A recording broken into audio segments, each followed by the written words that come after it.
Inspire ಆಗಿರಿ, ಯಾವುದೋ ಒಂದು ಸಾಂಗ್ ಕೇಳಿ ಇನ್ಸ್ಪೈರ್ ಆಗಿರುತ್ತೆ. ಸೊ ಅದನ್ನೇ ಎಸ್ ಇಟ್ ಈಸ್ ಕಾಪಿ ಮಾಡೋದಲ್ಲ. ಸೊ ಅದರಿಂದ ಈ ಕಾಂತಾರ ನೋಡಿರ್ಬೋದು, ಅದೊಂದು ಕಾಂಟ್ರವರ್ಸಿ ಆಗಿತ್ತು.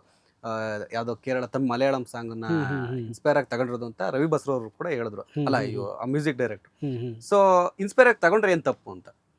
ಸೊ ಏನು ಗೊತ್ತಾ ಸರ್, ನಾವೆಲ್ಲರೂ ಈಗ ನಾನು ಬರಿತಿದ್ದೀನಿ ಅಂದರೆ ನೋಯಿಂಗ್ಲಿ ಅನ್ಲೋಯಿಂಗ್ಲಿ ನನಗೆ ಹಿಂದಿನ ಎಲ್ಲ ರೈಟರ್ಸ್ಗಳದ್ದು ಇನ್ಸ್ಪಿರೇಷನ್ ಇದ್ದೇ ಇರುತ್ತೆ. ಓಕೆ, ಅದಿಲ್ಲದೆ ನನಗೆ ಇದು ಮಾಡೋಕ್ಕೆ ಸಾಧ್ಯನೇ ಇಲ್ಲ. ಸೊ ಒಬ್ಬರು ಕಂಪೋಸರ್ ಅಂತ ಬಂದಾಗ ಅವರ ಹಿಂದಿನ ಜನ್ರೇಷನ್ ಮ್ಯೂಸಿಕ್ನೆಲ್ಲ ಈಗ ಒಬ್ಬ ಕಂಪೋಸರ್ ಸ್ಟ್ರೈಟ್ ಅವೇ ನಾನು ಒಂದು ಸಾಂಗ್ ಕೇಳೇ ಇಲ್ಲ, ಈಗ ಒಂದು ಸಾಂಗ್ ಕಂಪೋಸ್ ಮಾಡ್ತೀನಿ ಅಂತ ಕೂತ್ರೆ ಡೆಫಿನೆಟ್ಲಿ ಸಾಧ್ಯ ಇಲ್ಲ. ಸೊ ಲೈಫ್ ಇರೋದೇ ಹೆಂಗೆ, ಆ್ಯಂಡ್ ಟೆಕ್ನಿಕಲಿ ಮ್ಯೂಸಿಕ್ ಫೀಲ್ಡ್ ಆಗಿರ್ಬೋದು, ಇದೆಲ್ಲ ಇರೋದೇ ಹೆಂಗೆ, ನಿಮಗೆ ಕೇಳಿ ಕೇಳಿ ಕೇಳಿ ಎಲ್ಲಿಂದನೋ ಒಂದಿಷ್ಟು ಇನ್ಸ್ಪೈರ್ ಆಗಿನೇ ನಿಮ್ಮಲ್ಲಿ ಏನೊಂದು ಕ್ರಿಯೇಟಿವಿಟಿ ಹುಟ್ಟುತ್ತೆ. ಒಬ್ಬ ಸಿನಿಮಾ ಮೇಕರ್ ಒಂದು ಶಾರ್ಟ್ ತೆಗಿತಾನ ಅಂದರೆ ಸೊ ಅವ್ನು ಎಷ್ಟೋ ಸಿನಿಮಾಗಳ ನೋಡಿರ್ತಾನೆ. ಸೊ ಅದೆಲ್ಲ ಇನ್ಸ್ಪೈರ್ ಆಗಿನೇ ಬರೋಕ್ಕೆ ಸಾಧ್ಯ.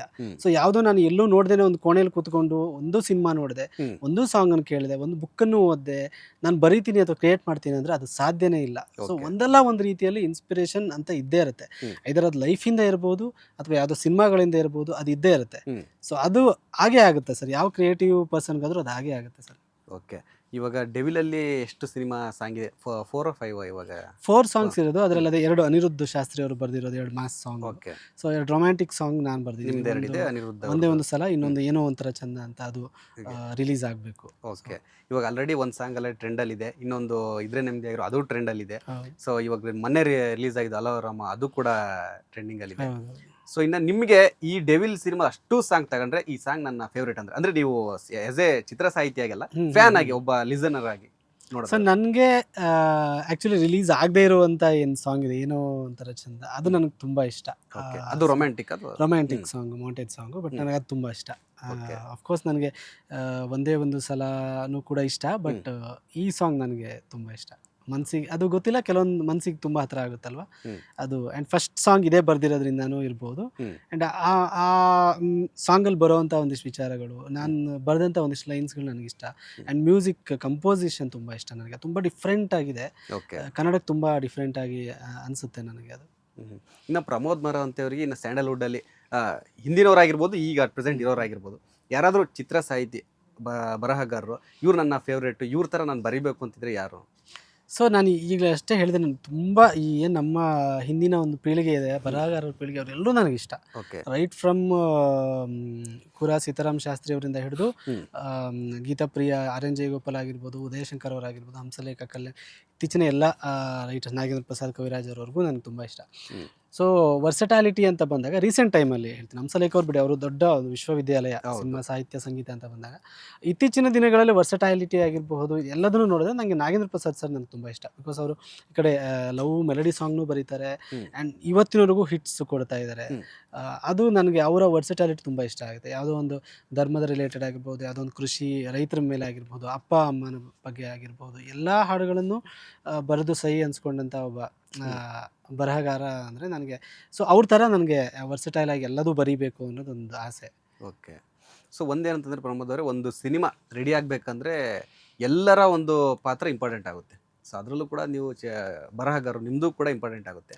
ಅಟ್ ಪ್ರೆಸೆಂಟು ಇವಾಗ ಸ್ಯಾಂಡಲ್ವುಡ್ನಲ್ಲಿ ಬರಹಗಾರರಿಗೆ ಯಾವ ಥರ ಪ್ರಾಮುಖ್ಯತೆ ಸಿಗ್ತಾ ಇದೆ?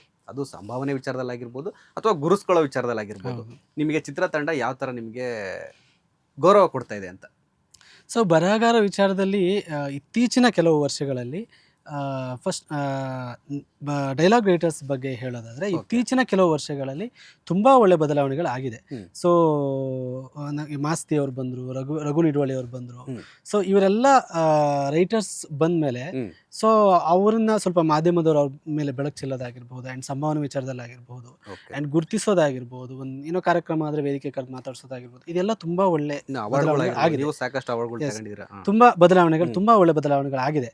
ಆದರೆ ಡೈಲಾಗ್ ರೈಟಿಂಗ್ ಅಂತ ಬಂದಾಗ, ಸ್ಕ್ರೀನ್ ರೈಟಿಂಗ್ ಅಂತ ಬಂದಾಗ ಇನ್ನೂ ತುಂಬ ಒಳ್ಳೆಯ ಬದಲಾವಣೆಗಳು ಆಗಬಹುದು ಅಂತ ಅನಿಸ್ತದೆ. ಸಂಭಾವನೆ ವಿಚಾರದಲ್ಲಾಗಿರ್ಬೋದು, ಪ್ರಾಮುಖ್ಯತೆ ವಿಚಾರದಲ್ಲಾಗಿರ್ಬೋದು, ಇನ್ನೂ ಆಗಬೇಕು ಅಂತ ನನಗೆ ಅನಿಸುತ್ತೆ. So compare to dialogue writing ಮತ್ತು ಲಿರಿಕ್ ರೈಟಿಂಗ್ ಅಂತ ಬಂದಾಗ, ಮುಂಚೆಯಿಂದಲೂ ಲಿರಿಕ್ಸಿಸ್ನ ತುಂಬ ಚೆನ್ನಾಗಿ ಟ್ರೀಟ್ ಮಾಡ್ತಾನೆ ಬಂದಿದೆ ಇಂಡಸ್ಟ್ರಿ. ಆ್ಯಂಡ್ ಸಂಭಾವನೆ compare to dialogue writing and story writers compare ಮಾಡಿದ್ರೆ. ಸೊ ನನಗೂ ಕೂಡ ಇಂಡಸ್ಟ್ರಿ ಚೆನ್ನಾಗಿ ನಡ್ಸ್ಕೊಂಡಿದೆ, ಇಲ್ಲ ಅಂತ ಹೇಳಲ್ಲ. ಬಟ್ ಎಲ್ಲೋ ಒಂದು 90% ನನಗೆ ಒಳ್ಳೊಳ್ಳೆ ಜನರ ಜೊತೆ ವರ್ಕ್ ಮಾಡೋಕ್ಕಾಗಿದೆ. ನನ್ನ ಸಂಭಾವನೆ ವಿಚಾರದಲ್ಲಿ ಆಗಿರ್ಬೋದು, ಎಲ್ಲ ವಿಚಾರದಲ್ಲೂ ಚೆನ್ನಾಗಿ ನಡ್ಸ್ಕೊಂಡಿದೆ. ಆ್ಯಂಡ್ ಅದೇ ರೀಸನ್ಗೆ ನಾನು ಇವತ್ತು ಇಂಡಸ್ಟ್ರಿ ನಂಬ್ಕೊಂಡು ಬದುಕು ಕಟ್ಕೊಳ್ಳೋಕ್ಕಾಗಿರೋದು. ಬಟ್ ಒಂದು 10% ಮೋಸಗಳಾಗಿದೆ, 10% ಪೇಮೆಂಟ್ ಬರದೇ ಇರೋದು. ಆ್ಯಂಡ್ ಅದರಲ್ಲಿ ಒಂದು 5% ಹೆಂಗೆ ಅಂದರೆ, ಅಫ್ಕೋರ್ಸ್ ಒಂದು 5% ಮೋಸ ಆಗಿರ್ಬೋದು ನನಗೆ. ಬಟ್ ಇನ್ನೊಂದು 5% ಹೆಂಗಾಗಿದೆ ಅಂದರೆ, ಇದರ ಸಿನಿಮಾ ಆಗಿಲ್ಲ, ಅಥವಾ ಸಿನಿಮಾ ರಿಲೀಸ್ ಆದಮೇಲೆ ಅವ್ರಿಗೆ ಬಂದಿಲ್ಲ, ಆಡಿಯೋ ರೈಟ್ಸಲ್ಲಿ ಅವ್ರಿಗೆ ವರ್ಕೌಟ್ ಆಗಿಲ್ಲ, ಹಾಗಾಗಿ ಅಂದರೆ ಅವರು ಕೊಡೋಕ್ಕಾಗಿಲ್ಲ, ನಾವು ತುಂಬ ಕೇಳೋಕ್ಕೂ ಆಗಲ್ಲ, ಅವರು ಕೋಟ್ಯಾಂತರ ರೂಪಾಯಿ ಕಳ್ಕೊಂಡಿರ್ತಾರೆ. ಸೊ ಆ ಟೈಮಲ್ಲೂ ಜಾಸ್ತಿ ಇದು ಮಾಡೋಕ್ಕಾಗಲ್ಲ. ಆ ಥರ ಒಂದು 5% ಆಗಿದೆ. ಅದು ಬಿಟ್ಟರೆ 90% ನನಗೆ ಚೆನ್ನಾಗೇ ನಡೆಸ್ಕೊಂಡಿದ್ದಾರೆ. ಆ್ಯಂಡ್ ಲಕ್ಕಿಲಿ ನನಗೆ ತುಂಬ ಒಳ್ಳೊಳ್ಳೆ ಡೈರೆಕ್ಟರ್ಸ್ ಆಗಿರ್ಬೋದು, ಒಳ್ಳೊಳ್ಳೆ ಮ್ಯೂಸಿಕ್ ಡೈರೆಕ್ಟರ್ಸ್ ಆಗಿರ್ಬೋದು, ಸೊ ಇವ್ರ ಜೊತೆ ಎಲ್ಲ ವರ್ಕ್ ಮಾಡುವಂಥ ಒಂದು ಅವಕಾಶ ಸಿಕ್ತು. ಸೊ ಅದೇ ರೈಟರ್ಸ್ಗೆ ನಾನು ಹೇಳ್ದಂಗೆ ಸ್ಟೋರಿ ರೈಟಿಂಗ್ ಸ್ಪೆಷಲಿ ಇನ್ನೂ ತುಂಬ ಚೆನ್ನಾಗಿ ಪ್ರಾಮುಖ್ಯತೆಯನ್ನು ಕೊಡ್ಬೋದು. ಆ್ಯಂಡ್ ಡೈಲಾಗ್ ರೈಟರ್ಸು ಇನ್ನೂ ಜಾಸ್ತಿ ಆಗಬೇಕು, ಸ್ಕ್ರೀನ್ ರೈಟರ್ಸು ಜಾಸ್ತಿ ಆಗಬೇಕು ಅಂತ ನನಗೆ ಅನಿಸುತ್ತೆ. ಸೊ ಆ ಬದಲಾವಣೆಗಳು ಇನ್ನೂ ಆ ಹಂತದಲ್ಲೇ ಇದೆ. ಇನ್ನೂ ಚೆನ್ನಾಗಿ ಆದರೆ ಇಂಡಸ್ಟ್ರಿ ಇನ್ನೂ ಚೆನ್ನಾಗಾಗುತ್ತೆ. ಸೊ ಓಕೆ, ಅಂದರೆ ನೀವು ಸ್ಯಾಂಡಲ್ವುಡ್ಡಲ್ಲಿ ಅಬ್ಸರ್ವ್ ಮಾಡಿರ್ತೀರ, ಈ ವರ್ಷ ಫಸ್ಟ್ ಹಾಫಲ್ಲಿ ಯಾವುದು ಕೂಡ ಅಂತ ಹಿಟ್ ಸಿನಿಮಾ ಬರಲಿಲ್ಲ. ಇನ್ನೊಂದು ಕಡೆ ಅದೇ ನಮ್ಮ ಈ ಕೇರಳ ಮಲಯಾಳಂ ಫಿಲಮ್ ಇಂಡಸ್ಟ್ರಿ ನೋಡಿದ್ರೆ ಚಿಕ್ಕ ಅಲ್ಲಿ ಯಾರು ಸ್ಟಾರ್ಗಳೇ ಇರಲ್ಲ, ಕತೆ ಚೆನ್ನಾಗಿರುತ್ತೆ, ಹಿಟ್ ಆಗುತ್ತೆ, 100 crore ಕ್ಲಬ್ಬಿಗೆಲ್ಲ ಸೇರಿದೆ. ಸೊ ನೀವೊಬ್ಬರು ಫಿಲಮ್ ಇಂಡಸ್ಟ್ರಿಯ ಒಂದು ಭಾಗ ಆಗಿ ಅಲ್ಲಿರೋದ್ರಿಂದ ಕೇಳ್ತಾ ಇದ್ದೀನಿ, ಒಂದು ಫಿಲಮ್ಗೆ ಸ್ಟಾರ್ ಇಂಪಾರ್ಟೆಂಟ್ ಆಗ್ತಾರ, ಕತೆ ಇಂಪಾರ್ಟೆಂಟ್ ಆಗುತ್ತೆ?